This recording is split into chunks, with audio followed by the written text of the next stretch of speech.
अगर मैं आपसे कहूं कि आपकी आर्थिक समस्या कम कमाने की नहीं, बल्कि पैसे को सही तरीके से संभालना न आने की है, तो क्या आप मानेंगे? ज्यादातर लोग दिन रात मेहनत करते हैं, लेकिन महीने के अंत तक पैसा खत्म हो जाता है। और असली सवाल ये है, पैसा जाता कहाँ है? अगर आप जानना चाहते हैं कि अपने पैसों को कैसे बचाया जाए, कैसे सही जगह निवेश किया जाए और कैसे धीरे धीरे आर्थिक रूप से मजबूत बना जाए, तो ये वीडियो आपके लिए है। नमस्कार, मैं नीतीश और आप देख रहे हैं बुक बीम, जहां हम किताबों की सीख, जीवन के अनुभव और व्यावहारिक ज्ञान को सरल भाषा में समझते हैं, ताकि आपकी सोच बदले और आपका जीवन बेहतर बने। तो चलिए बिना समय गवाए शुरू करते हैं पैसों को संभालने का असली खेल। आय और खर्च की वास्तविकता समझना। सबसे बड़ी समस्या ये नहीं है कि लोग कम कमाते हैं।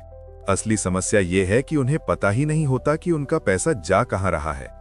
महीने की शुरुआत में जब पैसा आता है तो अच्छा लगता है, लेकिन महीने के आखिर तक जेब खाली हो जाती है और तब हम सोचते हैं पता ही नहीं चला पैसा कहां खर्च हो गया। यही वो जगह है जहां सुधार की शुरुआत होती है, सच्चाई को देखना। सबसे पहले आपको अपनी कुल आय साफ साफ पता होनी चाहिए। चाहे आप नौकरी करते हो, फ्रीलांस करते हो, व्यापार करते हो या छात्र हो और आपको जेब खर्च मिलता हो, हर महीने आपके पास कितनी राशि आती है इसे लिख लें। अनुमान नहीं, सही संख्या लिखें। अब अगला कदम है खर्च समझना। ज्यादातर लोग बड़े खर्च तो याद रखते हैं, जैसे किराया, फीस, बिजली का बिल, लेकिन छोटे छोटे खर्च ही असली खेल बिगाड़ते हैं। रोज की चाय, ऑनलाइन ऑर्डर, अचानक की शॉपिंग, ऐप की सदस्यता, बार बार बाहर खाना, ये सब मिलकर बड़ी रकम बन जाते हैं। मान लीजिए आप रोज 100 रुपए ऐसे ही खर्च कर देते हैं। आपको लगता है ये छोटी बात है, लेकिन महीने में ये 3000 रुपए हो जाते हैं और साल में 36,000 रुपए। अब सोचिए, अगर यही पैसा बचता तो आप क्या कर सकते थे? इसीलिए एक आसान तरीका अपनाइए। कम से कम 1 महीने तक हर खर्च लिखिए। मोबाइल में नोट्स बना सकते हैं या एक छोटी डायरी रख सकते हैं। शुरुआत में ये थोड़ा अजीब लगेगा, लेकिन जब आप पूरे महीने का हिसाब देखेंगे तो आपको खुद समझ आ जाएगा कि पैसा कहाँ ज्यादा जा रहा है। ये कदम इसलिए जरूरी है क्योंकि जब तक आप अपनी स्थिति नहीं समझते, तब तक आप उसे बदल नहीं सकते। ये बिल्कुल वैसे है जैसे वजन कम करना हो तो पहले वजन मशीन पर खड़े होकर असली वजन देखना पड़ता है। आय और खर्च को समझने से एक और फायदा होता है, आप भावनात्मक खर्च पहचानने लगते हैं। कई बार हम तनाव में, उदासी में या दूसरों को देखकर खरीदारी करते हैं। जब आप खर्च लिखते हैं तो आपको दिखता है कि कौन सा खर्च जरूरी था और कौन सा सिर्फ मन की इच्छा थी। याद रखिए, पैसा संभालना गणित का खेल नहीं है, ये आदतों का खेल है और आदत बदलने की शुरुआत जागरूकता से होती है। जब आपको अपनी आय और खर्च की सच्ची तस्वीर दिखने लगती है तो आप खुद बेहतर फैसले लेने लगते हैं। फिर बचत कोई मजबूरी नहीं लगती, बल्कि समझदारी लगती है। तो सबसे पहला कदम यही है, अपनी आर्थिक स्थिति से भागना नहीं, उसे साफ साफ देखना, क्योंकि बदलाव हमेशा सच्चाई से शुरू होता है। बजट बनाने की सही तकनीक। बजट बनाना मतलब अपने पैसे को दिशा देना। अगर बजट नहीं है तो पैसा धीरे धीरे अलग अलग जगह खर्च हो जाता है और हमें पता भी नहीं चलता। इसलिए बजट कोई पाबंदी नहीं है, बल्कि एक योजना है जो आपको नियंत्रण देती है। सबसे आसान तरीका है अपनी कुल आय को हिस्सों में बांटना। उदाहरण के लिए 50% जरूरी खर्च के लिए रखें, जैसे घर, खाना, बिजली, पढ़ाई या यात्रा। 30% अपनी जरूरत और खुशियों के लिए रखें, जैसे घूमना, कपड़े या मनोरंजन। और कम से कम 20% बचत और निवेश के लिए अलग रखें। सबसे जरूरी बात यह है कि बचत को अंत में नहीं, शुरुआत में अलग करें। जैसे ही पैसा आए, पहले बचत निकाल लें, जो बचे उसी में खर्च की योजना बनाएं। इससे महीने के अंत में तनाव नहीं होगा। हर महीने बजट की समीक्षा करें। अगर कहीं ज्यादा खर्च हो रहा है तो अगले महीने उसे ठीक करें। बजट सख्त नियम नहीं है, बल्कि समझदारी से चलने वाली योजना है। जब आप बजट के साथ जीते हैं तो पैसा आपका गुलाम बनता है, आप उसके नहीं। आपातकालीन निधि का महत्व। जीवन में कब क्या हो जाए कोई नहीं जानता। अचानक बीमारी, नौकरी का जाना, घर में कोई बड़ी जरूरत, ऐसे समय में सबसे पहले पैसे की चिंता होती है। अगर उस समय आपके पास बचत नहीं है तो तनाव और बढ़ जाता है। इसलिए आपातकालीन निधि बहुत जरूरी है। आपातकालीन निधि मतलब ऐसी बचत जिसे आप सिर्फ मुश्किल समय के लिए अलग रखेंगे। ये पैसा रोजमर्रा के खर्च या शौक के लिए नहीं है। इसका इस्तेमाल तभी होगा जब सच में जरूरत हो। आमतौर पर कोशिश करें कि कम से कम 3 से 6 महीने के खर्च के बराबर राशि अलग रखें। मान लीजिए आपका महीने का खर्च 15,000 रुपए है, तो धीरे धीरे 45,000 से 90,000 रुपए तक की बचत बनाने का लक्ष्य रखें। ये एक दिन में नहीं होगा, लेकिन हर महीने थोड़ा थोड़ा जोड़कर हो सकता है। इस पैसे को सुरक्षित जगह रखें, जैसे बैंक खाते में, ताकि जरूरत पड़ने पर तुरंत निकाल सकें। याद रखें, आपातकालीन निधि आपको आत्मविश्वास देती है। जब पीछे सुरक्षा होती है तो आगे बढ़ने की हिम्मत भी बढ़ जाती है। 4. अनावश्यक खर्च पहचानने की कला। पैसा बचाने का असली खेल यहीं से शुरू होता है। ये समझना कि कौन सा खर्च जरूरी है और कौन सा सिर्फ आदत या दिखावे के कारण हो रहा है। ज्यादातर लोग बड़े खर्च नहीं, बल्कि छोटे छोटे अनावश्यक खर्चों की वजह से पैसा खो देते हैं। सोचिए, क्या हर ऑनलाइन सेल में कुछ खरीदना जरूरी है? क्या हर वीकेंड बाहर खाना जरूरी है? क्या उन सभी ऐप्स की सदस्यता सच में काम की है जिनका आप महीने में एक बार भी इस्तेमाल नहीं करते? यही वे जगहें हैं जहां पैसा चुपचाप निकलता रहता है। एक आसान तरीका अपनाएं। जब भी कुछ खरीदने का मन हो, खुद से 3 सवाल पूछें। क्या ये सच में जरूरी है? क्या इसके बिना काम चल सकता है? क्या ये खर्च मेरे लक्ष्य में मदद करेगा? अगर जवाब नहीं है तो समझ लीजिए ये अनावश्यक खर्च है। याद रखें, हर छोटी बचत मिलकर बड़ी राशि बनती है। जब आप अनावश्यक खर्च पहचानना सीख जाते हैं तो आपकी बचत अपने आप बढ़ने लगती है। पैसा कमाना महत्वपूर्ण है, लेकिन उसे बिना वजह खर्च होने से रोकना उससे भी ज्यादा जरूरी है। 5. 24 घंटे का नियम और धैर्य। आज के समय में सबसे बड़ी समस्या है तुरंत फैसला लेना। कुछ पसंद आया और हमने तुरंत खरीद लिया। बाद में समझ आता है कि इसकी जरूरत ही नहीं थी। यहीं पर 24 घंटे का नियम काम आता है। इस नियम का मतलब बहुत आसान है। अगर कोई चीज जरूरी नहीं है तो उसे तुरंत मत खरीदिए। खुद को 24 घंटे का समय दीजिए। एक दिन बाद फिर सोचिए कि क्या सच में इसकी जरूरत है। अक्सर ऐसा होता है कि अगले दिन वो चीज उतनी जरूरी नहीं लगती। ये तरीका खासकर ऑनलाइन शॉपिंग में बहुत काम आता है। सेल, ऑफर और छूट देखकर हम भावनाओं में आ जाते हैं, लेकिन 24 घंटे का इंतजार हमें भावनात्मक खर्च से बचाता है। धैर्य रखना पैसे बचाने की सबसे बड़ी आदत है। जो लोग हर इच्छा को तुरंत पूरा नहीं करते, वही लंबे समय में मजबूत आर्थिक स्थिति बनाते हैं।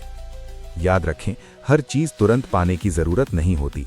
कभी कभी थोड़ा रुकना ही सबसे समझदारी भरा फैसला होता है। 6. स्वयं पर निवेश का महत्व। सबसे अच्छा निवेश वो है जो आप खुद पर करते हैं। पैसे से खरीदी गई चीजें समय के साथ पुरानी हो जाती हैं, लेकिन सीखी गई स्किल और ज्ञान हमेशा आपके साथ रहता है। अगर आप अपनी कमाई बढ़ाना चाहते हैं तो पहले खुद को बेहतर बनाना जरूरी है। मान लीजिए आप कोई नई स्किल सीखते हैं, जैसे डिजिटल काम, संचार कौशल, भाषा या कोई तकनीकी ज्ञान।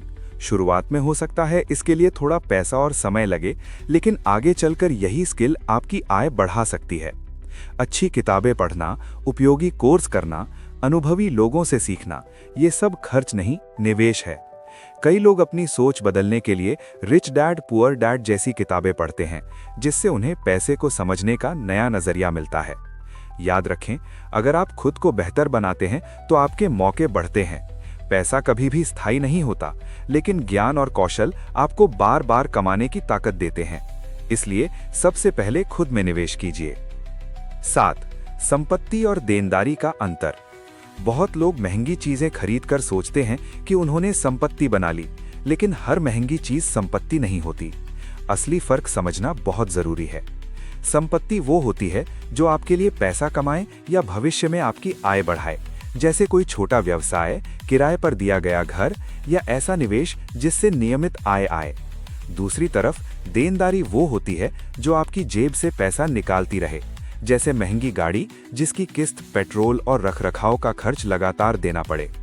समस्या तब होती है जब लोग देनदारी को ही संपत्ति समझ लेते हैं। दिखावे के लिए खरीदी गई चीजें अक्सर आर्थिक बोझ बन जाती हैं। इसलिए कोई भी बड़ा खर्च करने से पहले खुद से पूछें, ये चीज मुझे पैसा कमा कर देगी या मुझसे पैसा लेती रहेगी। जब आप ये अंतर समझ जाते हैं तो आपके फैसले बदल जाते हैं। आप भावनाओं से नहीं, समझदारी से खर्च करने लगते हैं। यही सोच धीरे धीरे आपको आर्थिक रूप से मजबूत बनाती है। 9. निवेश की शुरुआती समझ। सिर्फ पैसा बचाना काफी नहीं है। अगर पैसा सिर्फ बैंक खाते में पड़ा रहे तो वो बहुत धीरे बढ़ता है। इसलिए जरूरी है कि आप निवेश की बुनियादी समझ रखें। निवेश का मतलब है अपने पैसे को ऐसी जगह लगाना जहां वो समय के साथ बढ़ सके। निवेश हमेशा समझदारी से और धैर्य के साथ करना चाहिए। पहले अपनी आपातकालीन निधि तैयार करें, उसके बाद ही निवेश शुरू करें। शुरुआत में छोटी राशि से शुरू करना बिल्कुल ठीक है।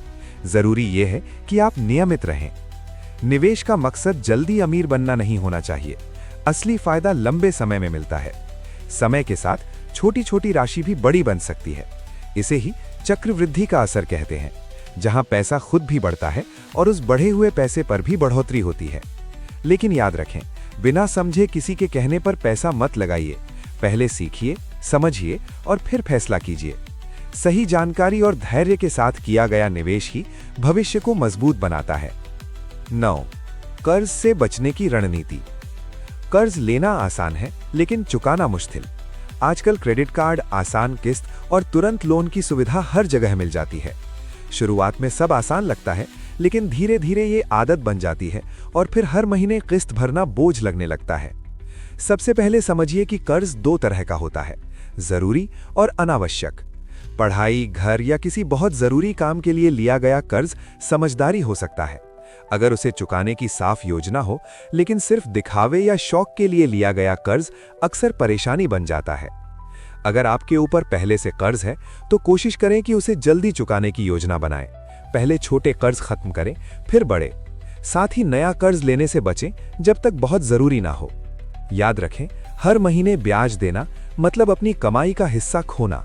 आर्थिक आजादी तब मिलती है जब आप अपनी कमाई पर पूरा नियंत्रण रखते हैं। इसलिए कर्ज से जितना दूर रहेंगे, उतना ही सुरक्षित और मजबूत भविष्य बना पाएंगे। दीर्घकालिक सोच विकसित करना। आज के समय में हम सब जल्दी परिणाम चाहते हैं, तुरंत पैसा, तुरंत सफलता, तुरंत सुख। लेकिन आर्थिक मजबूती जल्दी नहीं बनती, ये धीरे धीरे बनती है। इसलिए लंबी सोच रखना बहुत जरूरी है। दीर्घकालिक सोच का मतलब है आज के छोटे फैसले भविष्य को ध्यान में रखकर लेना। जैसे अगर आज आप थोड़ी बचत करते हैं, नियमित निवेश करते हैं और अनावश्यक खर्च कम करते हैं, तो इसका फायदा आपको 5-10 साल बाद दिखेगा। शुरुआत में बदलाव छोटा लगेगा, लेकिन समय के साथ बड़ा असर दिखता है। जो लोग हर महीने थोड़ा थोड़ा बचाते हैं, वही आगे चलकर मजबूत स्थिति में होते हैं। वहीं जो लोग सिर्फ आज की खुशी के लिए खर्च करते हैं, उन्हें बाद में तनाव झेलना पड़ता है। अपने आप से पूछिए, मैं आज जो खर्च कर रहा हूं, क्या वो मेरे भविष्य को बेहतर बनाएगा? अगर जवाब नहीं है, तो दोबारा सोचिए। याद रखें, आर्थिक सफलता कोई एक बड़ा कदम नहीं है, ये छोटे, नियमित और समझदारी भरे फैसलों का नतीजा है। लंबी सोच रखेंगे तो भविष्य सुरक्षित और मजबूत होगा। तो दोस्तों, आज हमने समझा कि पैसा कमाना ही काफी नहीं है, उसे सही तरीके से संभालना और सही जगह लगाना भी उतना ही जरूरी है।